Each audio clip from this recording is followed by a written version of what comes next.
Pemirsa, wahana kereta untuk anak akan menjadi fasilitas pelengkap pada proyek penataan tahap kedua lapangan Alit Saputra di Banjar Dangin Carik, Desa Dajan Pekan Tabanan yang sedang dikerjakan. Sarana ini dibuatkan jalur khusus di tengah lapangan sehingga tak mengganggu aktivitas jogging. Kepala Dinas Pekerjaan Umum, Penataan Ruang, Perumahan, dan Kawasan Permukiman PUPR PKP Kabupaten Tabanan, Imade Dedi Dharma Saputra mengungkapkan jalur rel kereta anak tengah dikerjakan. Pemkab Tabanan mendapat 2 unit kereta anak yang merupakan bantuan Corporate Social Responsibility CSR dari Bank BPD Bali. Pengerjaan jalur rel bersamaan dengan penataan kembali sejumlah fasilitas olahraga lainnya yang sebelumnya menjadi sarana penunjang.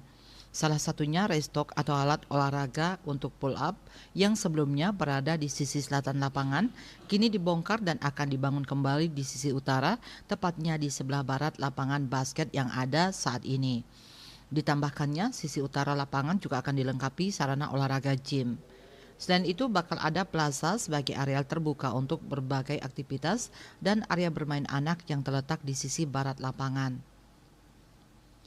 Terkait relokasi Panjat Tebing yang saat ini berada di sisi utara lapangan Alit Saputra, rencananya dipindahkan ke lapangan Kediri yang nantinya juga akan ditata.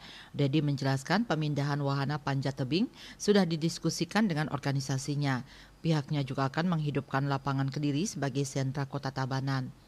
Penataan tahap kedua lapangan Alit Saputra didanai dari APBD Induk 2024 dengan nilai 8,6 miliar rupiah.